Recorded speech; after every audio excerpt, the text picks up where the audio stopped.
Para el ítem 2.3.3.4, consecuencias de las fallas del árbol de expansión, entonces vemos de que nos coloca un ejemplo, en este caso el protocolo OSPF, el cual si funciona mal en un router, es posible de que se pierda la conectividad a las redes o a las que se puede llegar mediante este router. En general esto no afectaría el resto de la red OSPF. Entonces, de esta misma forma puede suceder con STP. Entonces, vemos de que existen dos tipos de falla para STP. La primera es similar al problema que habíamos presentado con OSPF, el cual es posible de que STP bloquee por error los puertos que se deberían haber colocado en el estado de reenvío. Como lo vemos aquí, este debe estar en estado de reenvío y también lo bloqueó.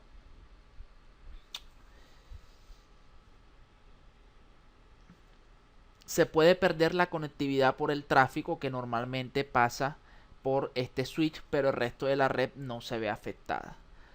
El segundo tipo de falla es muy perjudicial, como lo vemos aquí en esta imagen, en donde se produce cuando STP pasa uno o más puertos al estado de reenvío por error. Hay que recordar de que el encabezado de las tramas de Ethernet no incluye un campo TTL denominado Time to Life, que es lo que mencionamos al inicio de todo este capítulo.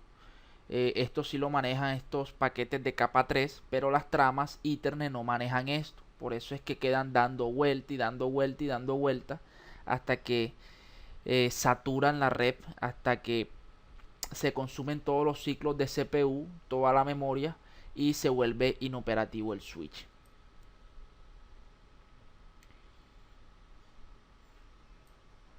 Vemos cuáles son las consecuencias y los síntomas correspondientes de la falla de STP.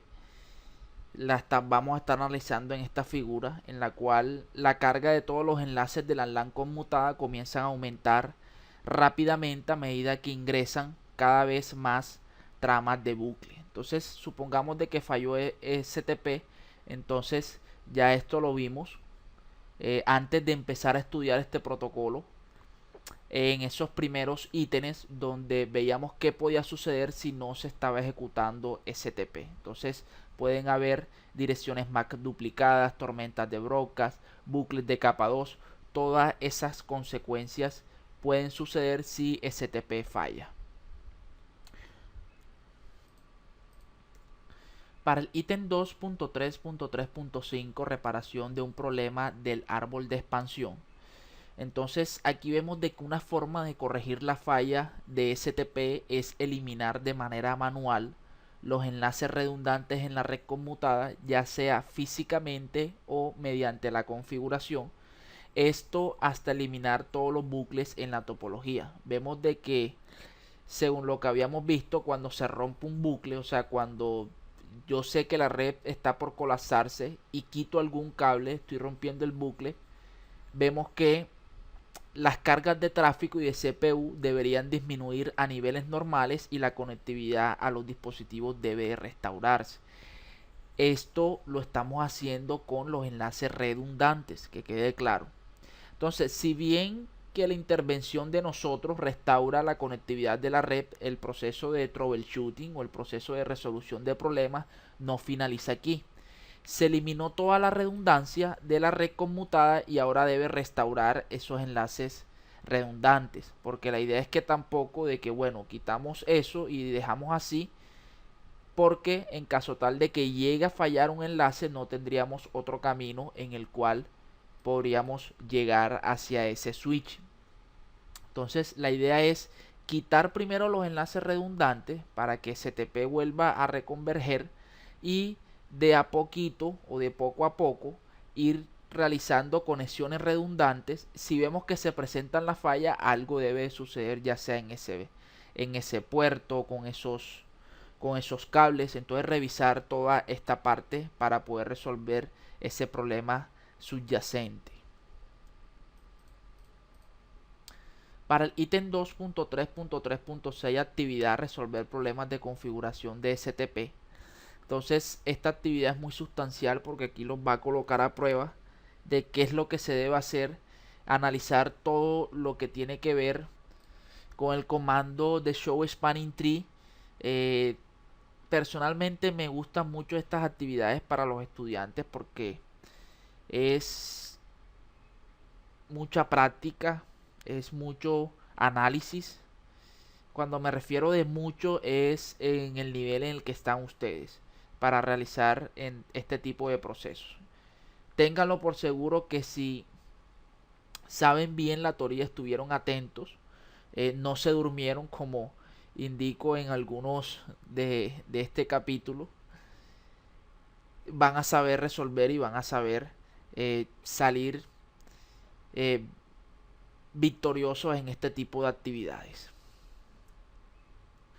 Para el punto 2.4, protocolos de redundancia de primer salto, vamos a analizar el punto 2.4.1, conceptos de protocolos de redundancia de primer salto, y se desglosa el ítem 2.4.1.1, limitaciones de gateway predeterminado. Bien, ¿qué les puedo decir con este tema que vamos a ver que nos ofrece Cisco para el CCNA? Este tema a más profundidad lo vamos a ver con lo que tiene que ver en CCNP de switching. Es un tema que abarca muchos conceptos. En el otro ítem donde nos hablan sobre la variedad de los protocolos de redundancia de primer salto, vamos a ver cuáles son esos protocolos que encontramos en el mercado, cuáles son propietarios de Cisco, cuáles son estándares y digamos cuáles son los que más se utilizan. Entonces, como les digo ahora, el CCNA es una carta de presentación. Hay en realidad temas que sí son de CCNA, que es lo fundamental que debemos de saber. Inclusive esto que vamos a ver ahora con lo que tiene que ver de redundancia del primer salto es lo que lo inicio o inicial en lo que tiene lo que corresponde a este tema. La profundización, perdón, la vamos a ver si siguen en este camino con lo que tiene que ver al currículo de CCNP de Switch. Por ahora me parece muy bien que Cisco lo haya incluido en el CCNA, como también otros temas que en su momento lo voy a decir, que la idea de esta versión 5.0 es realizar este tipo de actualizaciones. Pero lo que quiero resaltar es que hay mucha teoría detrás de todo esto. Pueden investigar, pueden verlo cuando o si deciden estudiar lo que tiene que ver con CCNP. Bien, haciendo ese paréntesis, ese abre comillas y cierro comillas, empecemos con la explicación de este ítem. Vemos de que los protocolos de árbol de expansión permiten la redundancia física en una red conmutada. Sin embargo, los hosts en la capa de acceso de una jerarquía también se benefician de los gateways predeterminados alternativos, en este caso PC1.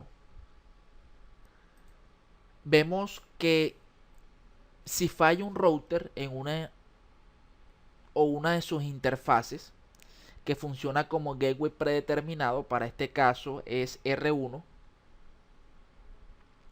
los hosts configurados para ese gateway predeterminado quedan aislados de las redes externas. Entonces se necesita un mecanismo para proporcionar gateways predeterminados alternativos en las redes conmutadas donde hay dos o más routers conectados a la misma VLAN. ¿Qué quiere decir esto? Que aunque, por ejemplo, yo pierdo, o pongamos el ejemplo que estemos corriendo OSPF o IGRP, y para esta red, en una VLAN en específico, qué sé yo, la VLAN 10, mi gateway predeterminado es R1. Ahora, si se pierde este equipo, se pierde este enlace, de alguna forma, aquí STP puede conectarse hacia R2, o en caso tal de que se pierda el equipo, reconverge OSPF o IGRP y todo el tráfico estaría siendo por R2, pero todos estos puertos o todos estos dispositivos tienen como salida R1. Entonces lo que pasa ahí es que estaríamos eh, perdiendo paquetes. Hay una nota que nos da Cisco porque a lo largo de todo este currículo hemos enfocado, por ejemplo, R1 o R2 a routers. Lo que estamos haciendo aquí, independientemente si es un router o si es un switch de capa 3, es enfocar el método de enrutamiento. Así que no se me vayan a confundir si, por ejemplo, aquí aspiraban a tener un router y están viendo es un dispositivo, un switch de capa 3. Entonces, lo que estamos haciendo énfasis aquí es al proceso de routing, de enrutamiento.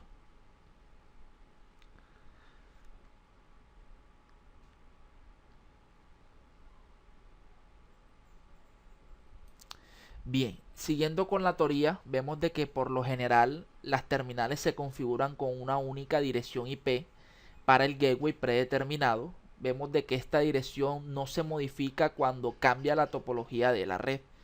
Si lo colocamos de forma estática, obviamente debemos decirle quién va a ser nuestro gateway o nuestra puerta de enlace predeterminada.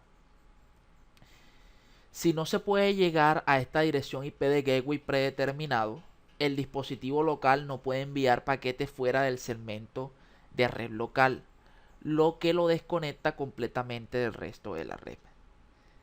Aunque exista un router redundante, que es el que estamos viendo, que sirva como puerta de enlace predeterminada para este segmento, no hay un método dinámico para que estos dispositivos puedan determinar la dirección de una nueva puerta de enlace predeterminada. O sea, nos tocaría hacer nosotros de forma manual, entrar a estos equipos y decirle que ahora mi gateway no es R1 sino que es R2.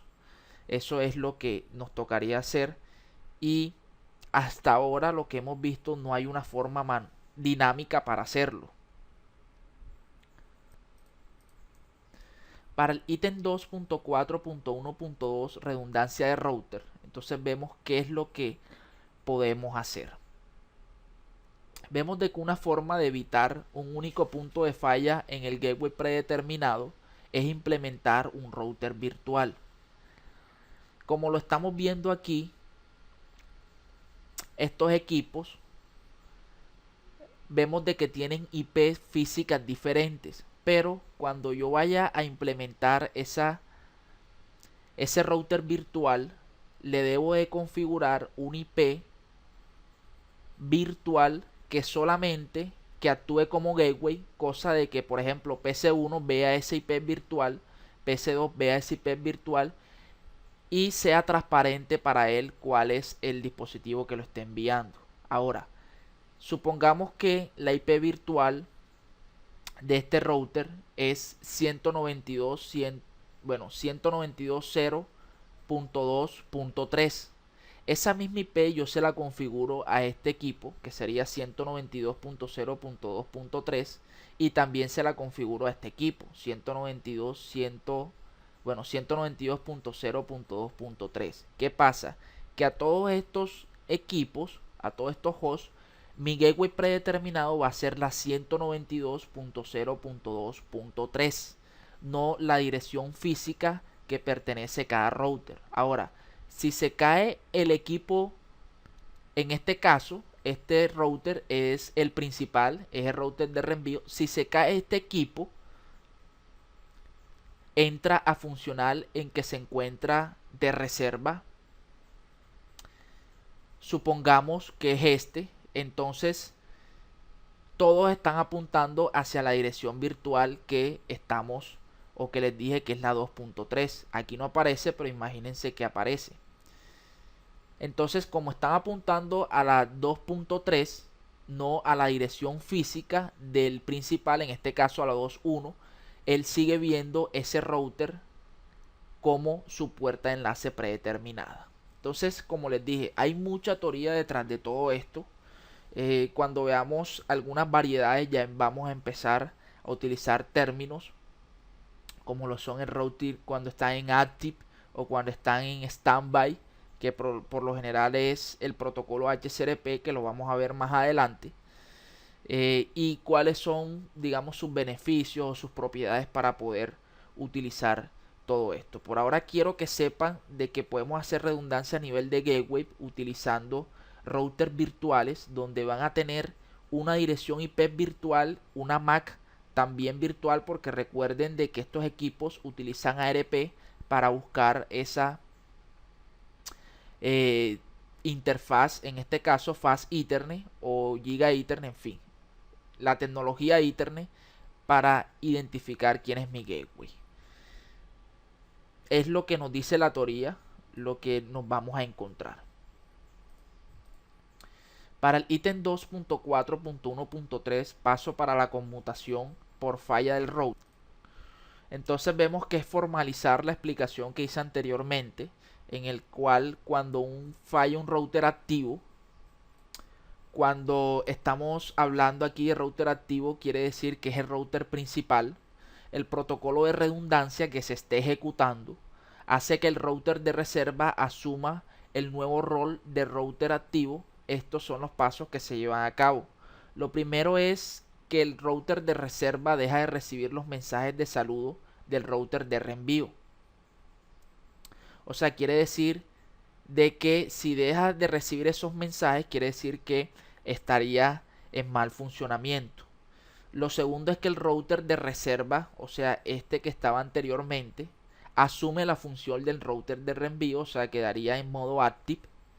Y tercero, que debido a que el nuevo router de reenvío asume tanto la dirección IP como la dirección MAC del router virtual, ya esto lo hemos hablado, los dispositivos host no perciben ninguna interrupción en el servicio. Entonces, hasta ahora es un concepto muy general de lo que tiene que ver con la redundancia a nivel de gateways, porque cuando veamos esos protocolos hay situaciones u objetivos más específicos que nos hacen entender mejor todo lo que tiene que ver con esta redundancia. Para el ítem 2.4.1.4 actividad, identificar la terminología de FHRP.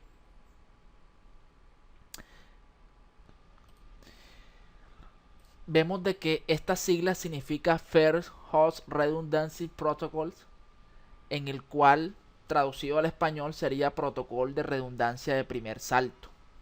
Entonces esta actividad es muy sustancial porque vamos a identificar toda esta terminología que hemos visto hasta ahora.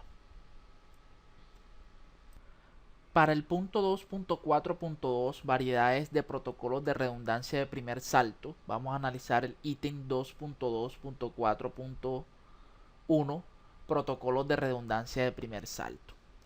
Entonces aquí vamos a conocer cuáles son esos protocolos. Vemos que se definen las opciones disponibles para el protocolo de redundancia de primer salto, FHSRP. El primero que tenemos, y es el que más se usa en producción, es el protocolo de routing de reserva activa HSRP. HSRP significa Hot Standby Routing Protocol.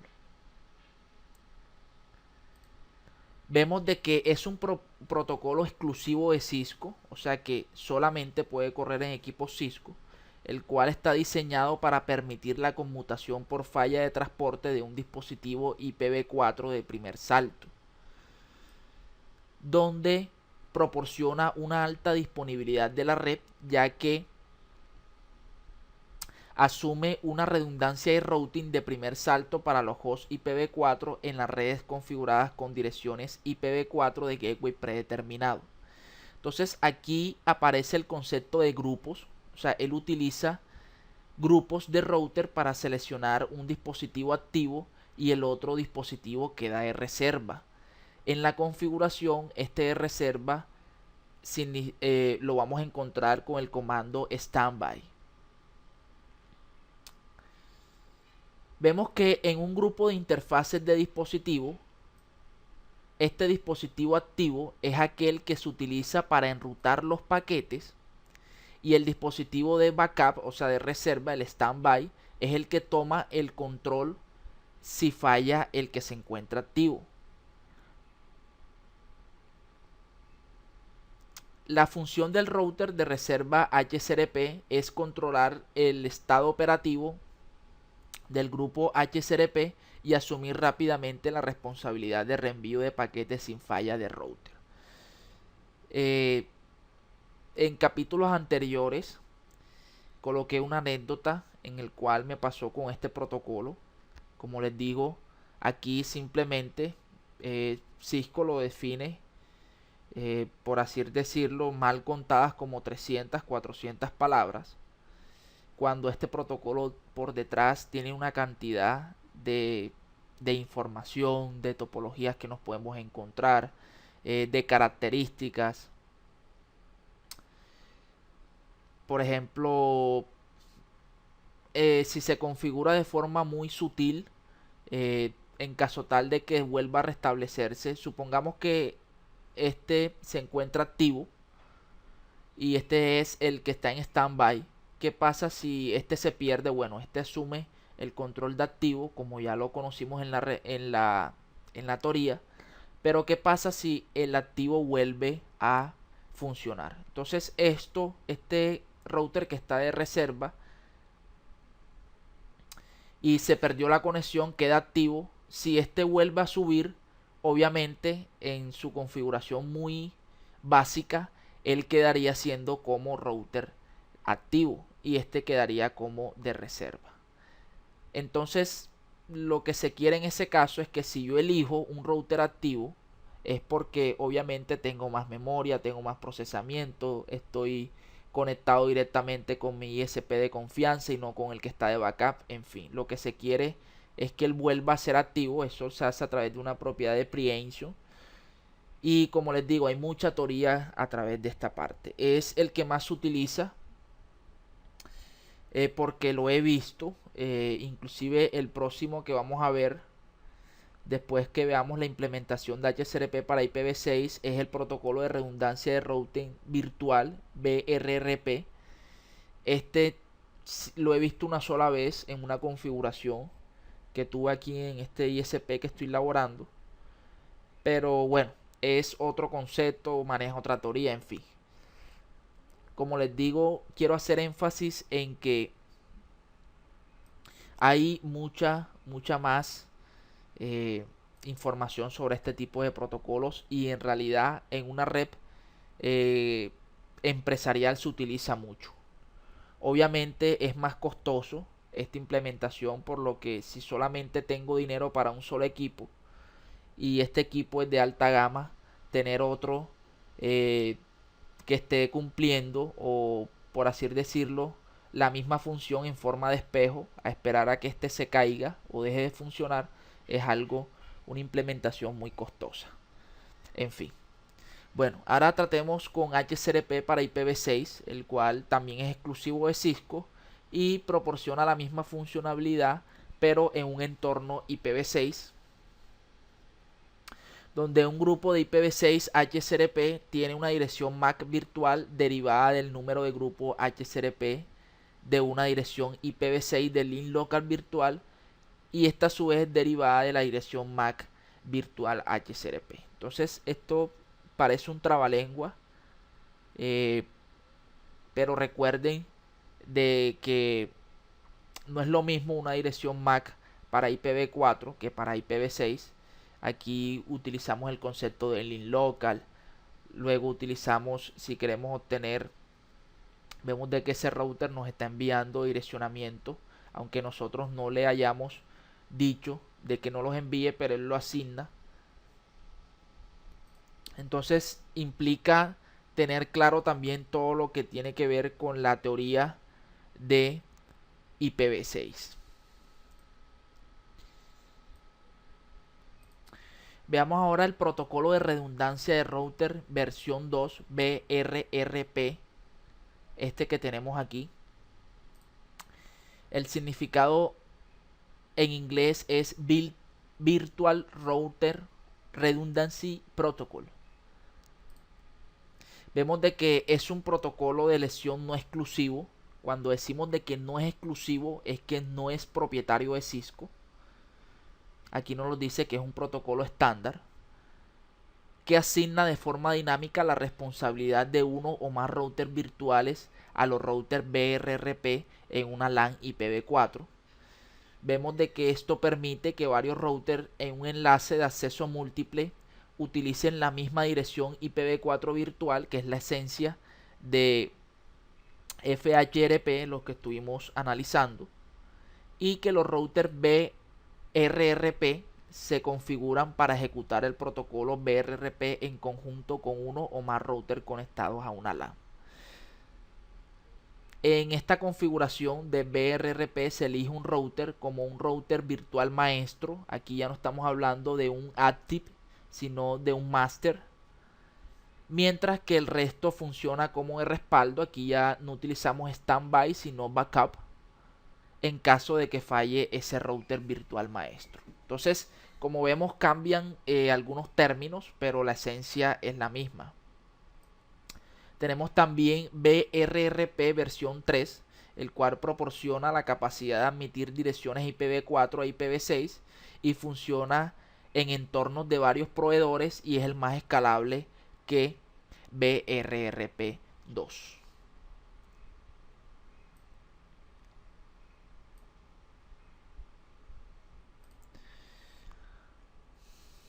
Hay otra variante que es el protocolo de balanceo de carga de gateway. Aquí no lo vemos, denominado GLBP. El significado en inglés es Gateway Load Balancing Protocol. Y este es un FHRP, el que tenemos aquí, exclusivo de Cisco, o sea, lo creó Cisco, que protege el tráfico de datos contra una falla de router o de circuito como HSRP y BRRP, a la vez que permite el balanceo de carga, también denominado uso compartido de carga, entre un grupo de routers redundantes. Vamos a explicar un poco de cómo funciona esto, algo muy sencillo, porque en realidad, como les dije, toda esa teoría la vamos a ver en CCNP. Aquí no existe, digamos, ese router que queda como en standby, como en backup, como lo veíamos en otros protocolos como HCRP o BRRP, porque en este caso los dos routers se encuentran activos. Cuando estudiemos mejor este protocolo vamos a ver algunas siglas o algunos conceptos específicos de cómo denominarlos. La esencia en sí es que él hace un balanceo de carga de forma automática. Quiere decir que supongamos aquí hay un router, perdón, aquí hay donde está el mouse un host y tengamos nuestras conexiones hacia internet. Entonces, ¿qué pasa? Que supongamos que aquí tenemos una conexión a internet y aquí otra. De forma muy sencilla lo estoy explicando, en el cual un paquete se va por este router y otro paquete se va por este otro router. Entonces estoy haciendo todo ese balanceo utilizando las propiedades del primer salto, y obviamente esto a su destino utiliza TCP, el cual reensambla todo lo que tiene que ver con los paquetes para que lleguen a su destino de forma ordenada. Por eso se dice que hace ese balanceo de carga. Un paquete lo envía por aquí, otro por aquí, otro por aquí y otro por aquí. Entonces tiene activa toda la red. También tenemos GLBP para IPv6. También es exclusivo de Cisco y proporciona la misma funcionalidad de GLBP pero en un entorno IPv6. Esto ya lo tenemos claro. Vemos de que GLBP para IPv6 proporciona un respaldo de router automático para los hosts IPv6 configurados con un único gateway predeterminado en una LAN. Vemos de que se combinan varios routers del primer salto en la LAN para ofrecer un único router IPv6 virtual de primer salto y al mismo tiempo compartir la carga de reenvío de paquetes IPv6. Era lo que les estoy mencionando. Y por último, analizando la última variante, es el protocolo de descubrimiento de router ICMP IRDP, el cual su significado es Internet Router Discovery Protocol. Vemos de que se especifica con el RFC 1256, es una solución FHRP antigua y RDP permite que los hosts IPv4 ubiquen routers que proporcionan conectividad IPv4 a otras redes IP no locales. En realidad esto nunca lo he visto, esta implementación. Inclusive la teoría nos dice de que es muy antiguo. No sé si en su momento se utilizó el IRDP, no puedo dar constancia de eso. Solamente sé que sí, que existe o existió o se utiliza o no se utiliza, en fin. Lo que sí hacemos énfasis es en lo que tiene que ver, obviamente estamos estudiando redes Cisco, en HSRP y GLBP. Bien, para el ítem 2.4.2.2 actividad, identificar el tipo de FHRP. Entonces ahí tienen para que empiecen a autoevaluarse qué es lo que han aprendido hasta ahora. Para el punto 2.4.3 verificación de FHRP, vamos a analizar el ítem 2.4.3.1 verificación de HSRP. Bien, si bien en la diapositiva anterior estuve hablando de que esto era una de las novedades de Cisco en esta versión 5.0, que me parece bien que haya incluido de pronto este tipo de temas para tener este bosquejo de lo que vayamos a hacer. Aquí en este otro ítem donde estoy viendo las verificaciones, donde vamos a hacer una práctica de laboratorio, no lo veo como que muy sustancial, por lo que, como les dije, estos protocolos manejan muchas teorías. Aquí lo único, lo máximo que hemos visto es que uno se encuentra en active y en otro en standby. Y hemos hablado sobre las direcciones IP virtuales, pero en fin, no hemos visto una topología que nos dé así esa esencia, o que nos dé como que toda esa teoría, toda esa implementación para poder entender este tipo de protocolos. De todas maneras vamos a verlo porque es lo que nos rige Cisco aquí. Es mi concepto, son mis videos. Otro instructor puede decir, bueno, vamos a empezar a dar HCRP, esto, en fin. ¿Por qué? Porque no le veo como que mucho énfasis a esta parte, porque no hemos dado la teoría necesaria para poder saber todo esto. Pongo la analogía que de pronto sabemos manejar bicicleta y nos piden que manejemos, por ejemplo, una motocicleta, y nos dan un manual donde dice, bueno, ahí tiene 4 cambios, esto que lo otro, y en realidad no sabemos ni las velocidades ni todo eso. Entonces pretenden de que manejemos esa motocicleta con solamente tener el concepto de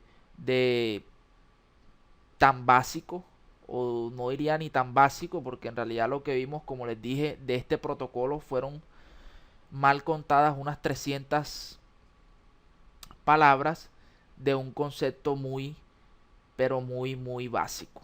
Entonces vamos a tratar de entender esta parte, es lo que les voy a decir. Por ejemplo, hablamos sobre un router activo y un router en standby. Vemos que únicamente nos muestran esta imagen del router activo, así que no hay forma de saber cuál es el standby. La única forma es que nos dicen cuál es la dirección IP. Cuando digo de saber, es el resultado de quién es mi, o del otro extremo, quién está ejecutando o quién está en ese estado de standby. De aquí sabemos, bueno, la dirección virtual es esta, el gateway virtual, o sea que todos los hosts se van a encontrar con la 10.1.0.20 como dirección IP virtual. Todos van a salir con ellos. Entonces esta IP debe estar configurado tanto en este router como en el router que se encuentra en standby. Aquí vemos un poco sobre la MAC virtual, que es con la que ARP va a funcionar también.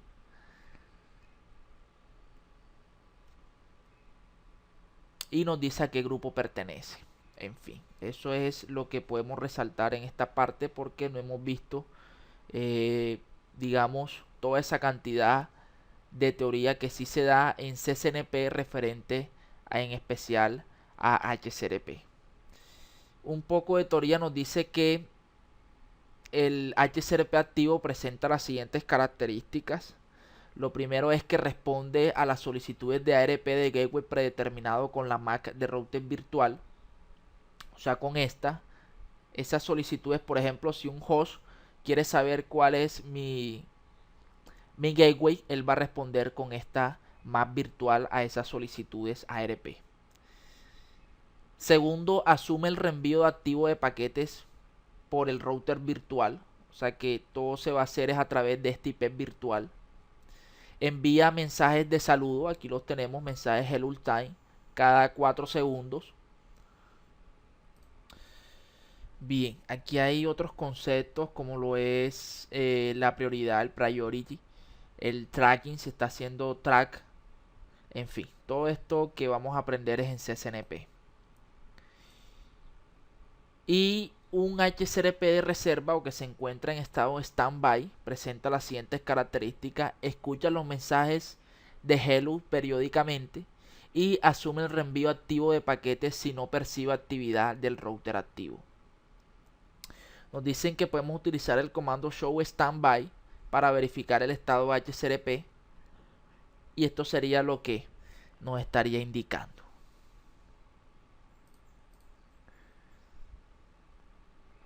Para el ítem 2.4.3.2, verificación de GLBP, aquí vemos que aunque HCRP y BRRP proporcionan recuperabilidad a la puerta de enlace para miembros de reserva del grupo de redundancia, el ancho de banda corriente hacia arriba, o sea, lo que estamos consumiendo, cuando se dice corriente hacia arriba, lo que estamos consumiendo hacia nuestro gateway, no se utiliza mientras el dispositivo se encuentra en modo de reserva. Esto es lo que hacíamos con HCRP. Recuerden que uno está en active y otro se encuentra en standby, y con BRRP, aunque no lo hemos visto, uno es el master y el otro es el de backup.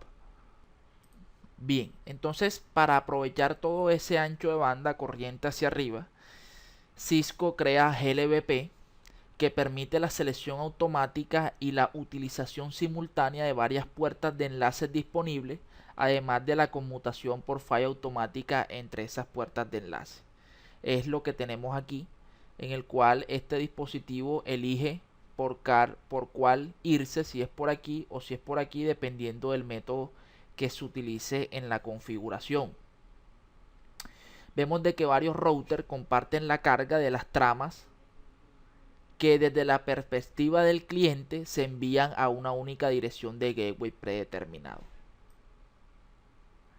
Con GLBP podríamos utilizar al máximo los recursos sin la carga administrativa de configurar varios grupos y administrar varias configuraciones de puertas de enlaces predeterminadas. Entonces veamos algunas de las características de GLBP. Lo primero es que permite el pleno uso de los recursos en todos los dispositivos sin la carga administrativa de crear varios grupos. Lo segundo es proporciona una única dirección IP virtual y varias direcciones MAC virtuales, cosa que no hacíamos en HCRP o BRRP.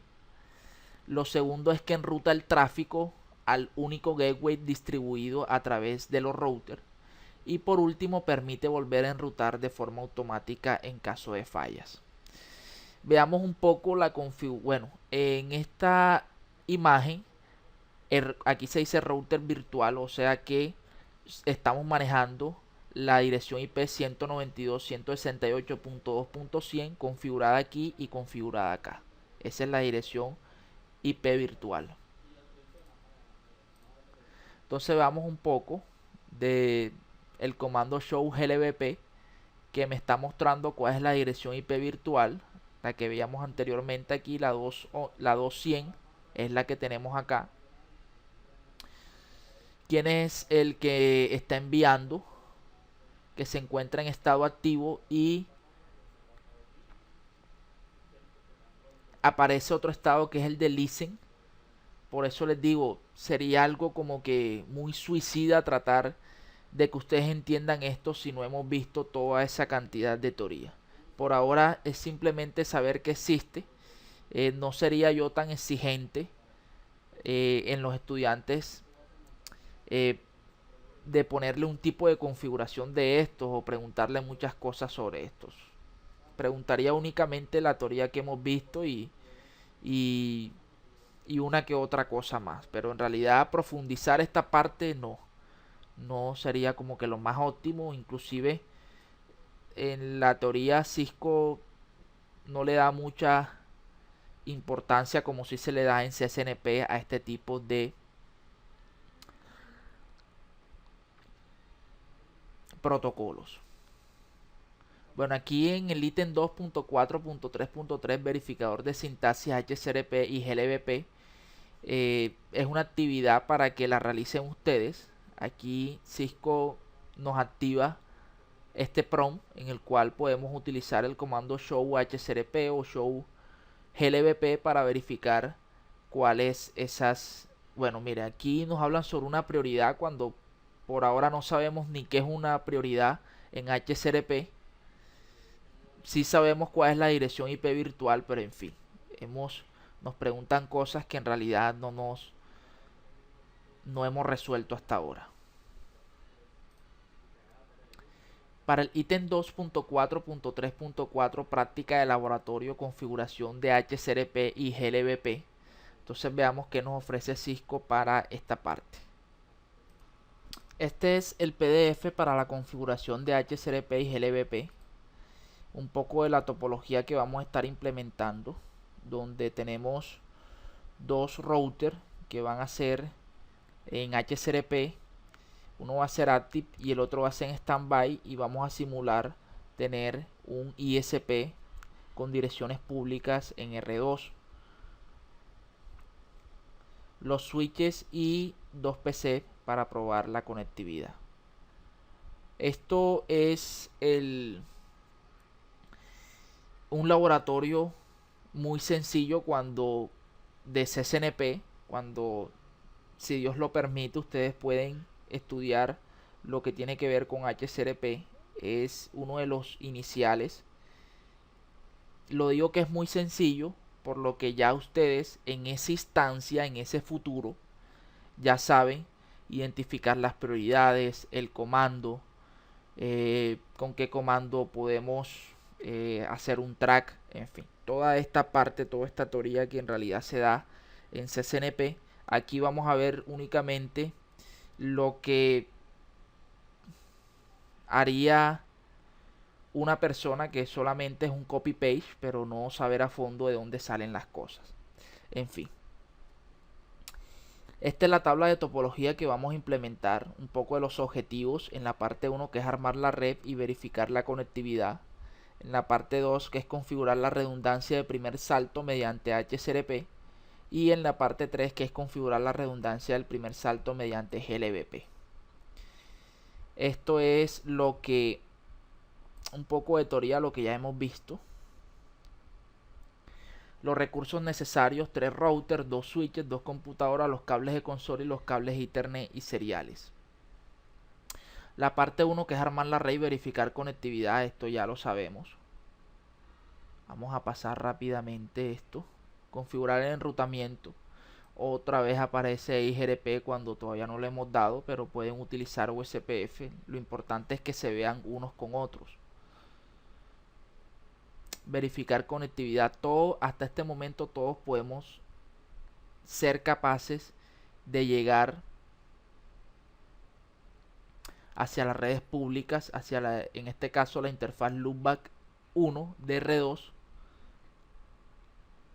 para asegurarnos de que estamos llegando hacia ese ISP. Parte 2, que es configurar la redundancia del primer salto mediante HCRP, y esto se debe de hacer primero ciertas pruebas para ver por dónde está tomando el tráfico. Léanse esta parte. En el paso 1, determinar la ruta. Este es lo primero que se debe de hacer para determinar por dónde se está yendo ese tráfico. Aquí denominar por qué ruta está tomando. Si está tomando por R1, veamos 191.68.11, 191.68.11, o sea que el tráfico sería desde aquí, tomaría aquí y se iría hacia R2 directamente. La idea es probar cómo, si está en standby, si este se cae, el tráfico pasa hacia S3, luego a R3 y busca R2 de forma automática y no tener que cambiar nuestro gateway en PCA de forma manual.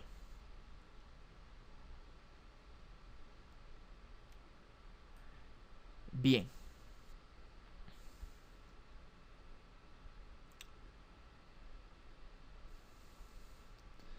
Ahora el paso 2, que es iniciar una sesión de PIN de PCA e interrumpir la conexión entre S1 y R1. Lo que se quiere en este caso es ver cuáles son esos tiempos de respuesta, si HSRP es muy óptimo para hacer ese cambio automático. En fin. Bueno, ahora vamos a configurar HSRP de R1 a R3. Esta es la configuración, se los presento.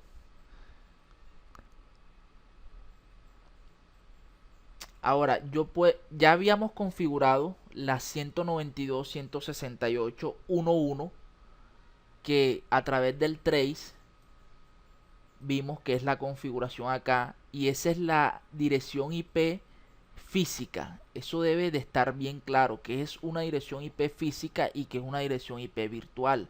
Esta es la dirección IP física del router. Ahora, la virtual es la que yo le voy a asignar para que sea mi gateway para ese grupo en específico. Entonces aquí, a través del comando standby, yo le voy a decir cuál es mi grupo, pertenece al grupo 1, y a través de IP yo le voy a decir cuál es mi IP virtual. Esta es mi IP virtual. Ahora, también se crea una prioridad. Como les digo, no gano yo diciéndoles para qué son las prioridades y todo eso cuando no sabemos qué es la teoría.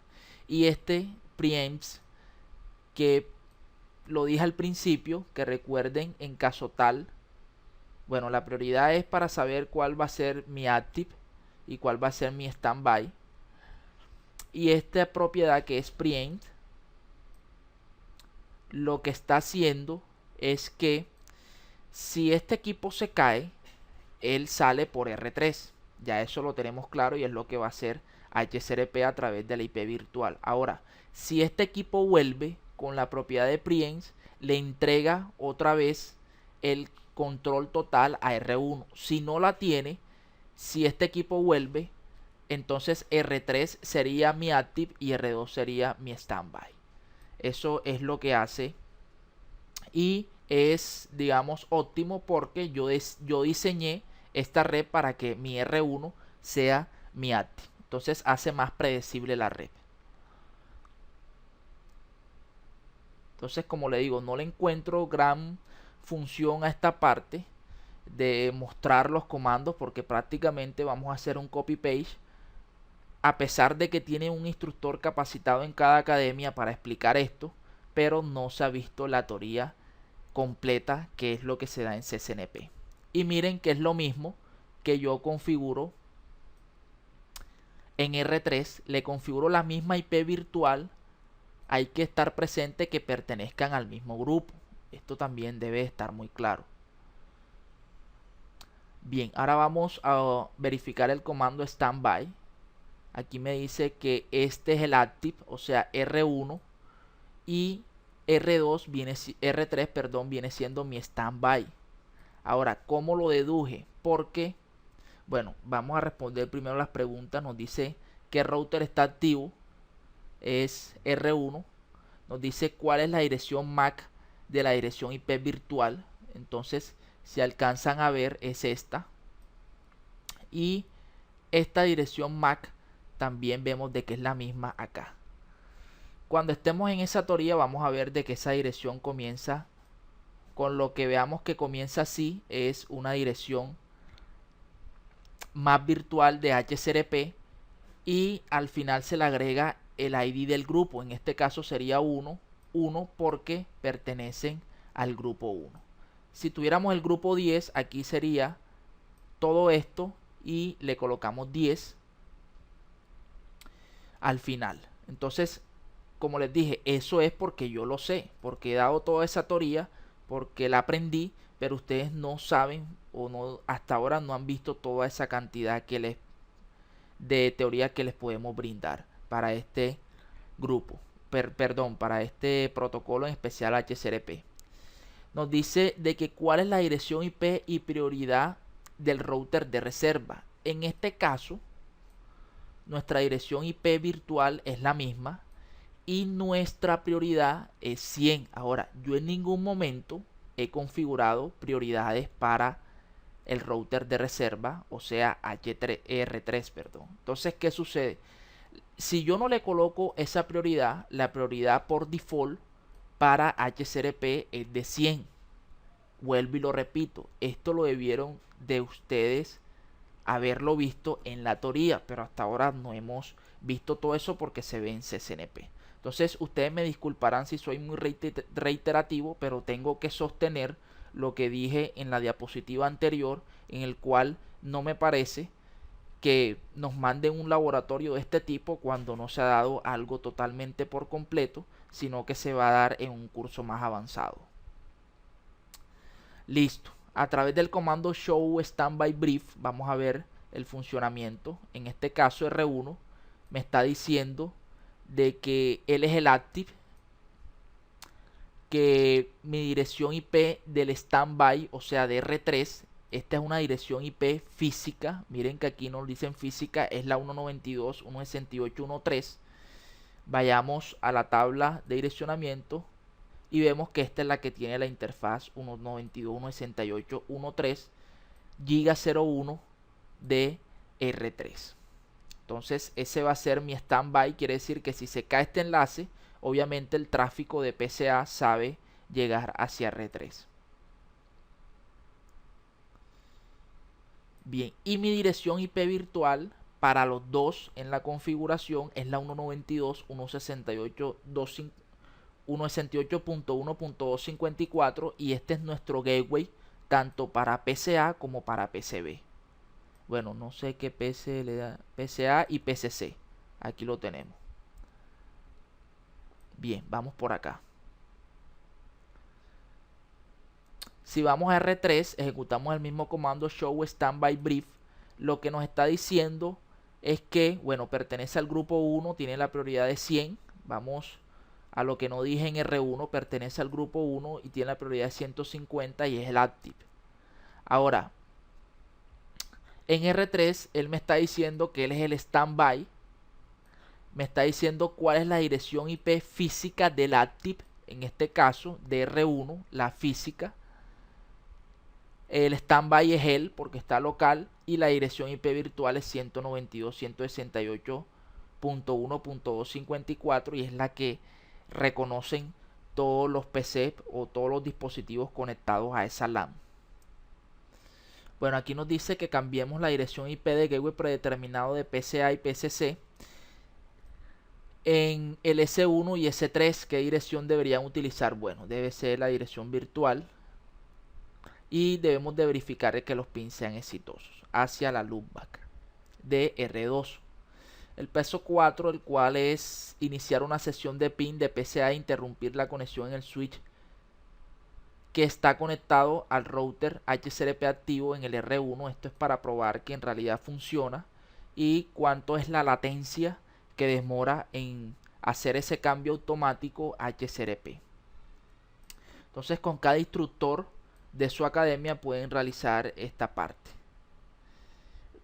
No les digo de que lo realicen en Packet Tracer porque, como les digo, estos son protocolos que maneja CCNP. Podemos utilizar lo que es NC3 para este tipo de actividades.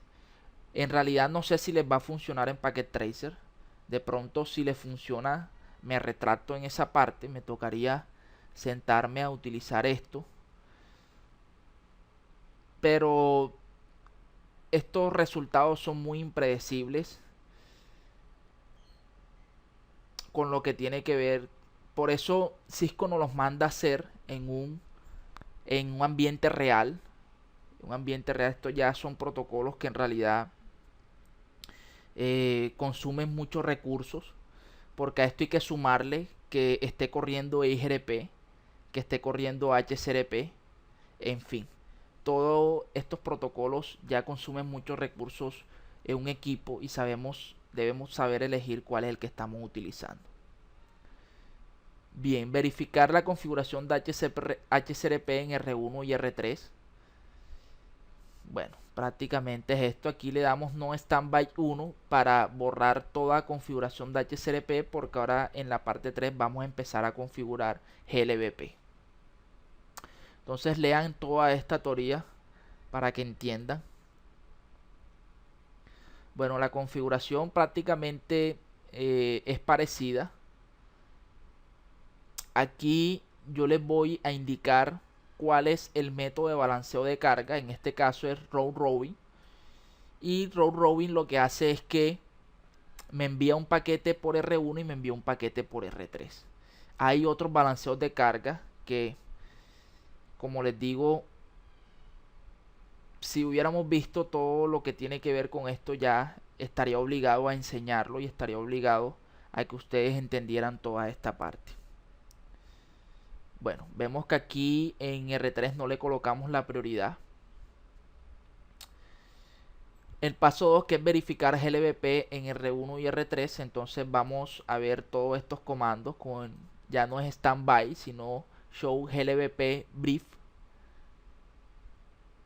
Y vemos cuáles son esas direcciones. Aquí sí nos da la información de la dirección MAC. Recuerden de que son diferentes direcciones MAC y son con la misma dirección IP virtual. Bueno, aquí generar tráfico, las mismas pruebas. En sí no vamos a dar mucho énfasis. El truco de esto es que veamos cómo van cambiando los gateways de forma independiente. Por eso aquí nos vamos a emitir el comando ARP-A para ver cuál dirección MAC está tomando. Bueno, un poco de reflexión es porque se necesitaría redundancia en una LAN. Ya ustedes están capacitados para dar esta respuesta. Y si pudiera elegir qué protocolo implementaría en una red HCRP o GLBP, explique su elección. Bueno, cuando yo digo que HCRP es el más utilizado es porque es el que he visto.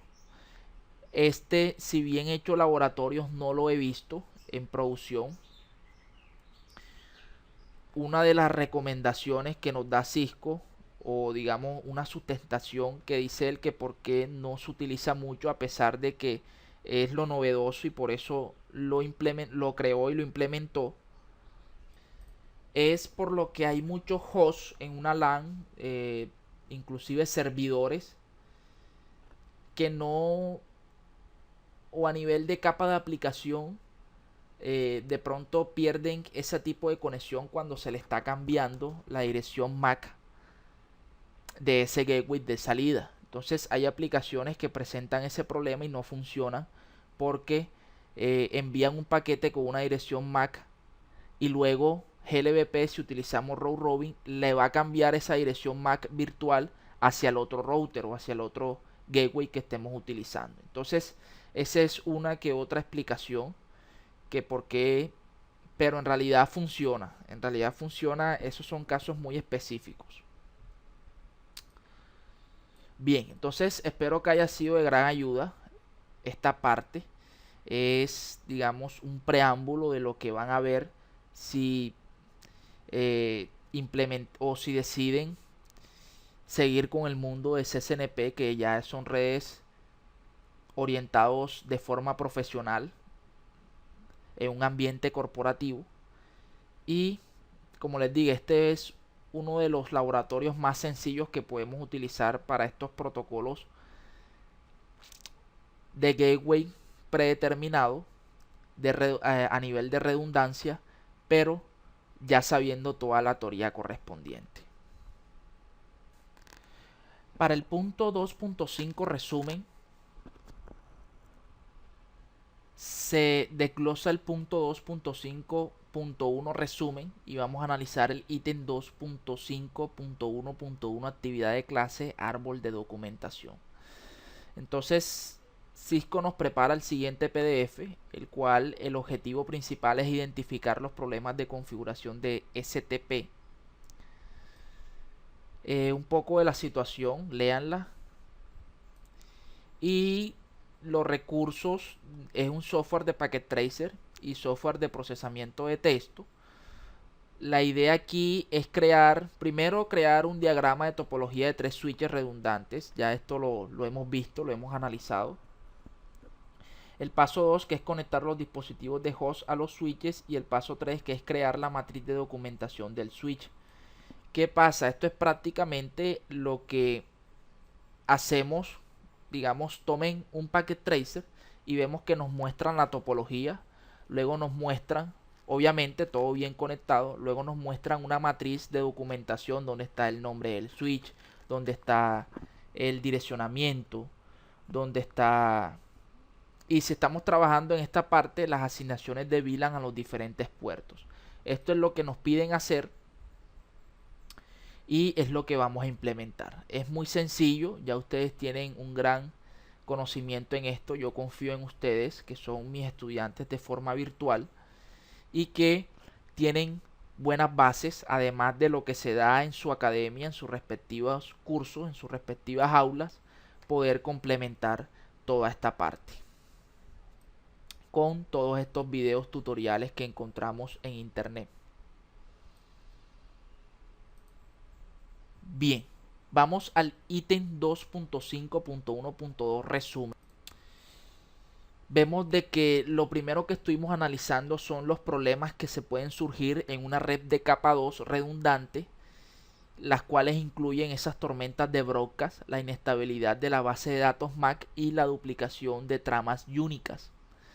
Para esto, todos estos problemas que se presentaban en el inicio de las redes, se creó el protocolo STP, que es el protocolo de Spanning Tree Protocol, que en español sería el protocolo de árbol de expansión.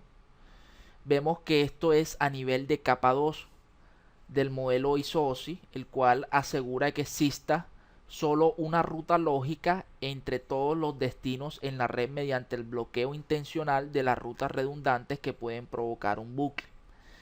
Esto es la idea principal de STP. Si se los preguntan, espero que no me vayan a fallar, tanto en una pregunta de certificación como en una que les haga Cisco para el examen de este capítulo, que muy seguramente esto es pregunta de ellos. Hay que recordar también que STP envía tramas denominadas unas BPDU para la comunicación entre los switches. Recuerden de que se elige un puente raíz en este caso. Bueno, estoy hablando únicamente de STP, todavía no vamos a hablar sobre las variantes, que es lo que estamos analizando aquí. Para cada instancia del árbol de expansión, la idea es que nosotros como administradores de redes controlemos esta elección cambiando la prioridad del puente. Ya sabemos cuándo vamos a elegir, si por ejemplo es un switch que tiene mucho procesamiento, que tiene más capacidad que los otros, o que se encuentra instalado en una posición estratégica para nuestra VLAN o para nuestra comunicación con nuestro gateway, con nuestro proveedor de servicio, en fin. Ya esto es muy independiente de la LAN en la cual se encuentren ustedes. Vemos también de que los puentes raíz se pueden configurar para habilitar el balanceo de carga del árbol de expansión por VLANs o por grupos de VLANs, según el estándar que estemos manejando de este STP. Después de esto, STP asigna una función de puertos a cada puerto participante mediante el costo de la ruta, también lo estuvimos viendo. Y este costo es igual a la suma de todos los costos del puerto a lo largo de la ruta hacia el puente raíz. Esto también es pregunta de examen, donde nos pueden preguntar cuál es el costo o cómo se calcula el costo. Entonces, obviamente es la sumatoria de todos esos enlaces hacia el puente raíz. Esta es palabra clave, hacia el puente raíz. Recuerden que vamos a partir del puente raíz y de ahí es donde se realiza la suma de los costos. También estuvimos hablando sobre la asignación del costo de puertos automáticamente en cada puerto. Sin embargo, se pueden configurar de forma manual. Las rutas con el costo más bajo se convierten en las preferidas y el resto de las rutas redundantes se bloquean. Esta es la esencia de STP. Estuvimos también hablando sobre PeerVLAN ST Plus, que es la configuración predeterminada de la IEEE 802.1d para los switches de Cisco. Bueno, 802.1d es el original, o sea, STP, y para las implementaciones de Cisco se denomina PBST Plus, o sea, con el más. Vemos que este ejecuta una instancia de STP para cada VLAN. Estuvimos hablando también de RCTP, que es un protocolo de árbol de expansión más moderno y de convergencia mucho más rápida y se puede implementar en los switches Cisco por VLAN en la forma de PBST más rápido. Lo tenemos también presente.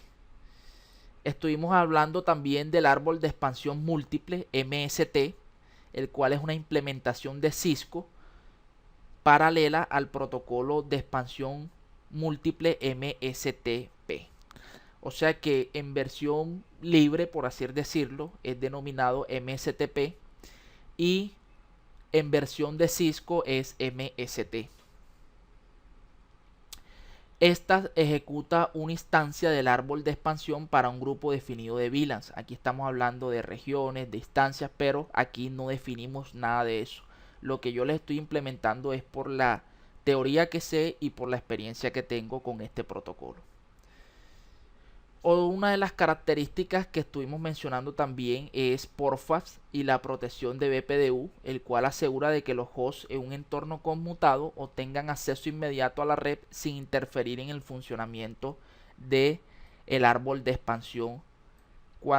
En el funcionamiento me refiero a los estados en el cual pasa, recuerden, de blocking, de listening, de learning y de forwarding, y el último que es de disable. Y recuerden que RCTP también maneja otros estados muy diferentes. Por último, estuvimos hablando sobre los protocolos de redundancia de primer salto como HCRP, BRRP y GLBP, los cuales proporcionan gateways predeterminados alternativos a los hosts en un entorno de routing redundante o conmutado multicapa, en el cual analizábamos que varios routers comparten una dirección IP y una dirección MAC virtuales que se utilizan como gateway predeterminado en un cliente. Esto asegura de que los hosts mantengan la conectividad en caso de que falle un dispositivo que funciona como gateway predeterminado para una VLAN o un grupo de VLAN específicos. Cuando se utilizaba HCRP o BRRP, un router está en estado activo o de reenvío para un grupo en particular, mientras que los demás están en modo de reserva. Recuerden de que para HCRP utilizamos el concepto de active y de standby, y para RRP, que tampoco, bueno, sí se mencionó algo de aquí, pero no la configuración, se utiliza el concepto de master y de backup. Por último, vemos de que GLBP permite el uso simultáneo de varios gateways, además de proporcionar conmutación por falla automática. Esto es todo el resumen de este capítulo. En realidad, sí es muy largo. Sí, Cisco se queda corto en explicar todo lo que tiene que ver con STP. Son muchas denominaciones.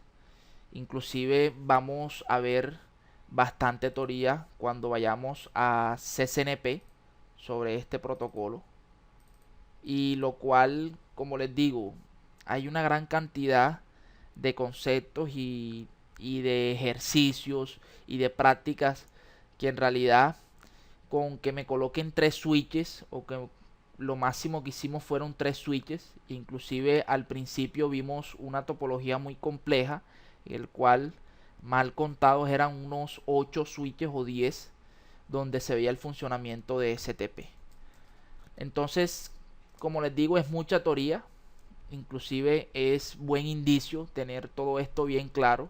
Por favor, apréndanse las diferentes variaciones de STP, lo que es 802.1D, 802.1W. En fin, toda esta parte va a funcionar porque recuerden de que aunque nada más sea un comando a la configuración muy básica de STP, de cambiarlo del modo, con el resultado que estuvimos analizando también con el comando show sparring tree, vemos de que es mucha información que nos da y debemos de saber interpretarla. Ok, ¿qué se nos viene? Se nos viene ese capítulo número 3 denominado agregación de enlaces. Ahí vamos a tocar también, yo diría que una de estas topologías, pero ya utilizando dos puertos en la misma posición. Vamos a utilizar o vamos a conocer ese protocolo de Ethernet Channel, para qué funciona, con qué se come, en fin, toda esta parte. Así que espero que me sigan en todo este currículo número 3. Espero de que siga despejando sus dudas, de que tengan más conocimiento o ganen más conocimiento en este mundo de las redes.